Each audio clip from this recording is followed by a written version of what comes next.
만나서 반갑습니다. 자, 우리 반대로 앞뒤로 당신이 있어서 행복합니다. 오늘 이곳에서 예배드리고 그리고 부덕불 온라인으로 예배드리는 모든 성도들에게 하나님의 동일한 은혜가 임하기를 주님의 이름으로 축복합니다.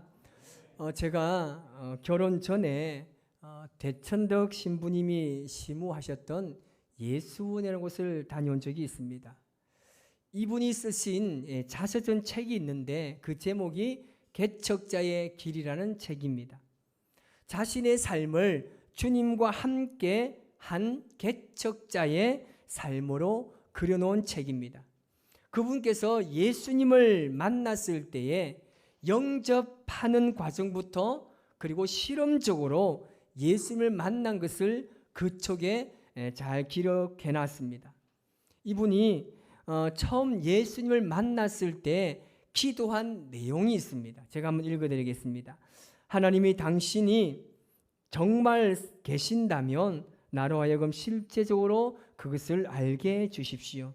당신이 정말 살아 계신다면 나로 하여금 그것을 실제적으로 알게 해 주십시오. 저는 매일매일 예배에 참석하고 매일 성경을 한 장씩 읽고 오늘처럼 솔직하게 그리고 단순하게 하나님께 기도하겠습니다 라는 내용입니다. 그리고 이분은 계속해서 하나님의 존재를 실험해 나갔습니다.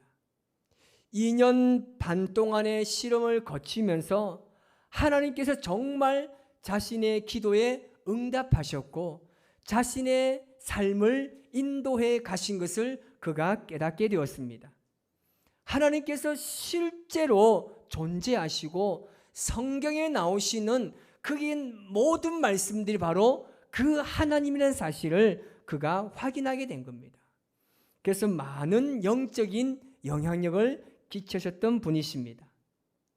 여러분, 예수님께서 공생애를 시작하셨을 때 가장 먼저 하신 일이 무엇인지 아십니까? 바로 사람을 만나는 겁니다. 여러분, 하나님의 역사는 만남의 역사입니다. 우상의 땅에 살고 있던 아브라함을 찾아가 만나 주셨습니다. 홀로 광야길을 헤매고 있던 모세를 만나 주셨고 죽음의 혈기로 가득한 사울을 만나 주셨습니다. 우리가 잘 아는 삭개오가 있지 않습니까? 그들을 통해서 우리가 깨달을 수 있는 것이 무엇입니까? 하나님의 역사하심이 사람에게는 우연처럼 보일지 모르지만 모든 일의 배후에는 하나님의 섭리하심이 있다는 사실입니다. 이런 만남의 역사를 통해서 그들의 삶이 변화되고 가치관이 달라졌습니다. 인생관이 새로워졌습니다. 그들의 뿌리 깊은 이 내면의 상처가 치유되는 순간이었습니다. 그런데 우리 오늘 말씀을 보니까 예수님과 예수님의 제자들과의 만남과 부르심에는 조금 특이한 사실이 있습니다. 마가복음 1장 17절에서 18절 말씀을 같이 읽겠습니다. 예수께서 이르시되 나를 따라오라. 내가 너희로 사람을 낚는 어부가 되게 하리라 하시니 곧 그물을 버려두고 따르니라. 2장 14절 말씀입니다. 또 지나가시다가 알페의 아들 레위가 세관에 앉아 있는 것을 보시고 그에게 이르시되 나를 따르라 하시니 일어나 따르니라. 아멘. 좀 이상한 부분이 없습니까? 저는 이상했어요. 어떻게 처음 만난 예수님께서 그들을 부르실 때 이들이 적극적으로 모든 것을 내려놓고 예수님을 따랐느냐는 겁니다. 이상하지 않습니까? 여러분은 저보다 믿음이 좋아서 당연하다고 생각하시는데 저는 조금 의문을 가졌습니다. 어떻게 그렇게 한마디를 던졌음에도 불구하고 따를 수가 있었을까? 그것은 절대 거부할 수 없는 부르시움이었기 때문입니다. 말씀을 보면 이해할 수가 없습니다. 처음 만나서 부르고 따른다는 것은 여러분 쉽지 않습니다. 알려니 하죠. 그런데 여기서 우리가 생각해 보아야 될 것이 무엇이냐면 바로 부르심이 뭐냐는 겁니다. 참으로 흥미로운 사실이 하나 있습니다. 예수님의 제자들은 예수님으로부터 직접적으로 부르심을 받았습니다. 그런데 그들을 부르신 장소를 한번 생각해 보세요. 제자들이 성전에서 예배를 하거나 아니면 그들이 함께 모여서 기도하고 산에 올라가서 합심해서 불을 지질 때 주님의 음성을 들은 것이 아니라는 겁니다. 그들의 삶의 현장에서 부르심을 받았다는 사실입니다. 결국 그 부르심 앞에 제자들은요, 선택의 문제를 놓고 고민한 것이 아니라 포기의 결단을 했다라는 사실입니다. 그래서 어쩌면 부르심이라는 것은 선택이 아니라 포기라는 사실입니다. 자신의 전 생업을 내려놓고 따랐다는 거죠. 어떻게 그것이 가능했을까요? 바로 이 예수님의 영향력 때문입니다. 예수님께서는 33년이라는 짧은 인생을 사셨습니다. 12명의 제자를 부르시고 훈련시키시고, 그리고 지금 2000년이 지난 지금에도 예수님의 영향력은 여전히 발휘되고 있습니다. 예수님의 이런 엄청난 영향력을 발휘할 수 있었던 원동력이 과연 어디에 있을까요? 그것은 바로 예수님께서 자신의 가르침, 자신의 말씀한 대로 철저하게 삶으로 우리에게 보여주셨기 때문에 그 영향력이 오늘도 우리에게 나타나는 겁니다. 성서 번역가인 에드거 구스피스라는 학자가 이런 말을 했습니다. 사적으로나 공적으로나 예수께서 복음서에서 기록된 자신의 모든 말씀을 하시는 데는 2시간이면 충분했을 것이다. 하지만 그처럼 얼마 안 되는 그분의 말씀은 참으로 열정을 고취하고 매우 감동적이며 너무나도 마음 깊이 이르기 때문에 그분 외에 세상에 그토록 많은 영향을 미친 사람은 없다고 말해도 과언이 아니다라고 이야기했습니다. 적어도 오늘 본문의 나다나엘에게는 그런 예수님의 모습을 보게 된 것입니다. 오늘 본문 46절 말씀을 같이 읽겠습니다. 나다나엘이 이르되 나사렛에서 무슨 선한 것이 날 수 있느냐? 빌립이 이르되 와서 보라 하니라. 아멘.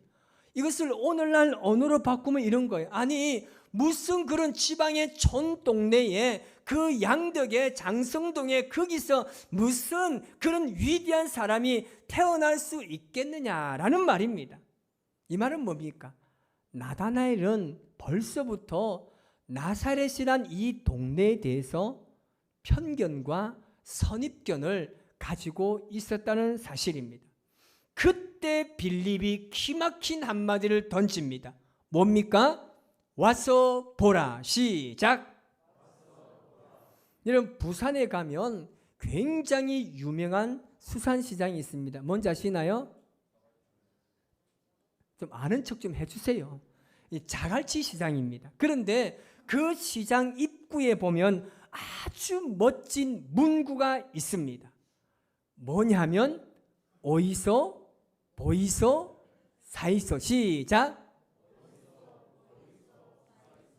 제가 이 사투리 홍보대사는 아니지만 제가 이 문구를 보면서 이건 정말 우리나라의 표준으로 바꿔야 된다고 생각했습니다. 얼마나 가슴에 와닿습니까? 어이소, 보이소, 사이소. 여러분 인상 부리가 저만 그런 것 같아요. 뭔 말입니까? 일단은 시장에 와서 이 해산물을 직접 보라는 겁니다. 소문만 듣고 그렇게 사람들의 말만 듣고 있는 것이 아니라 일단은 시장에 와서 보라는 거예요. 말이 필요 없다는 겁니다. 직접 와서 보고 판단해서 구매하라는 겁니다. 여러분 이 문구는 그만큼 이 시장 상인들에게는 자부심이 있다는 말입니다. 5년 된다는 거예요. 오늘 우리도 교회에 대한 이런 자부심이 있기를 바랍니다. 합시다. 어이소, 보이소, 구원 받으소. 아멘. 우리에게도 이런 교회에 대한 자부심이 있어야 됩니다. 이런 복음에는요, 두 가지 반응이 있습니다.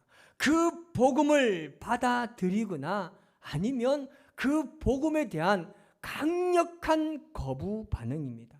이런 복음을 왜 받아들입니까? 지금 여러분 복음을 받아들이고 예수님 믿고 구원받기를 원하고 있습니다. 왜 복음을 받아들입니까?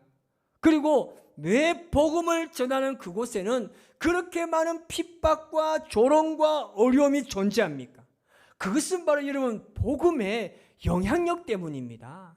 복음의 영향력이 없으면 여러분 절대 이런 핍박이나 환난이나 생기지 않겠죠. 그만큼 복음의 영향력이 있다는 겁니다. 복음으로 인해서 그 유대 사회에 엄청난 혼란이 생기니까 이 자신들의 기득권만은 놓치지 않기 위해서 강력하게 부정하는 겁니다. 지금까지 지켜왔던 자신들만의 신념을 버릴 수 없다는 겁니다. 아마 여러분들이 복음을 전하다 보면 그 복음을 거부하는 사람들을 보면 그 속에 무엇이 있는 줄 아십니까? 자신이 지금까지 살아왔던 이 신념을 버리고 내가 교회를 갈 수 없다는 그 마음이 가득한 것을 확인할 수 있을 겁니다. 복음 속에는요, 이런 엄청난 힘이 내재되어 있습니다. 자, 그렇다면 우리 그리스도인들의 영향력은 어디 있겠습니까? 말씀에 있습니다. 더 자세히 말하면 말씀에 따라 사는 것에 영향력이 있는 줄 믿습니다. 우리 옆에 분이 인사합시다. 말씀대로 살아갑시다. 시작. 이 복음주의 운동의 거장인 존 스토트 목사님께서 이런 말을 말씀하셨습니다. 당신이 참된 그리스도인이라면 당신 주위에서 뭔가가 일이 벌어지고 있어야 한다라고 말했습니다. 일본에 토키치 이시라는 사람이 있습니다. 굉장히 악랄하고 잔인하기로 소문난 사람입니다. 그는 자기가 하고 싶은 일을 하지 못하게 하면 남녀노소 가리지 않습니다. 아이들, 노인들 가리지 않습니다. 모두 다 살해해버렸습니다. 다 죽여버렸어요. 그래서 결국 이 사람이 감옥에 잡혀서 사형 선고를 받게 됩니다. 그 날짜만 기다리고 있는데 그 감옥에 캐나다 여성 2명이 그에게 복음을 전할 기회가 있었습니다. 복음을 전합니다. 그런데 이 사람은 험상궂은 인상으로 그 2 여성에게 협박하고 복음을 절대 듣지 않았습니다. 결국 2 여인이 두려움에 떨고 그에게 성경책만 던져주고 그냥 갔습니다. 포기했습니다. 이 씨는 그렇게 받은 성경책을 힐끗힐끗 쳐다보다가 몇 날 지나서 그 성경을 읽습니다. 마침내 예수님께서 십자가에 못 박히신 이야기를 읽게 되었습니다. 그는 예수님께서 십자가에 하셨던 말씀 앞에 서게 되었습니다. 아버지여, 저희를 사하여 주십시오.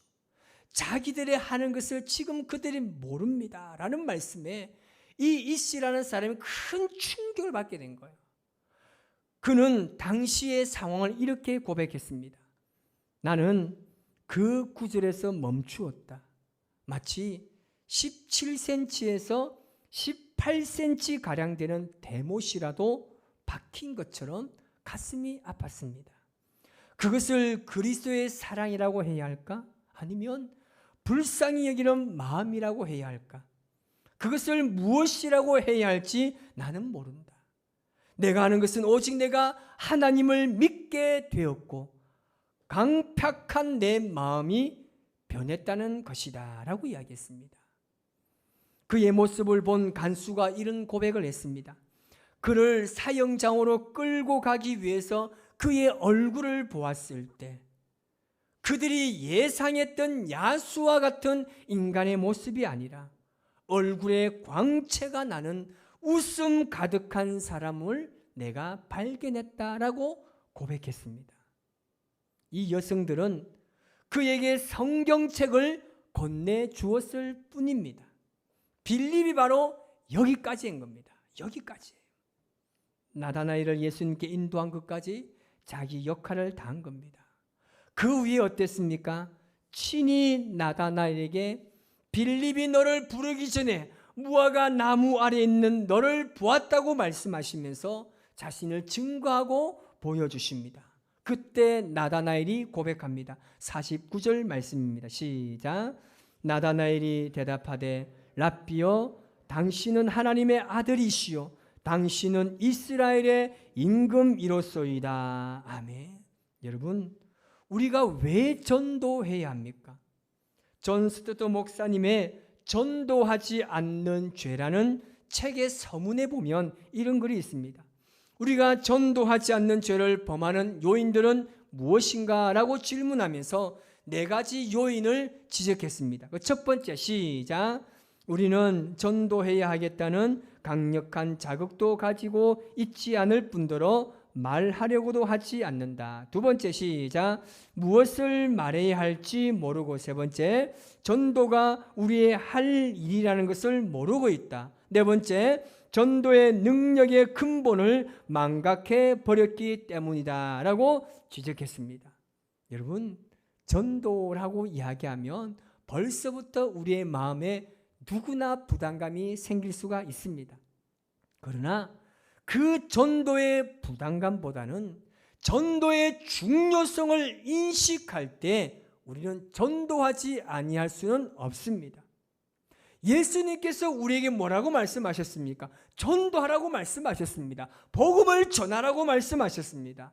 디모데후서 4장 2절 말씀 시작. 너는 말씀을 전파하라. 때를 얻든지 못 얻든지 항상 힘쓰라. 아멘. 마가복음 16장 15절. 또 이르시되 너희는 온 천하에 다니며 만민에게 복음을 전파하라. 아멘. 디도서 1장 3절. 자기 때 자기의 말씀을 전도로 나타내셨으니 이 전도는 우리 구주 하나님이 명하신 대로 내게 맡기신 것이라. 아멘. 이것 말고도 전도에 대한 말씀은 성경에 엄청나게 많습니다. 오늘 우리들의 문제가 무엇입니까? 전도가 안 되는 것이 문제가 아니에요. 진짜 문제는 우리가 전도하지 않는 데 있습니다. 이제 여러분 코로나 핑계댈 필요 없습니다. 우리가 예수님 말씀대로 순종하면 되는 겁니다.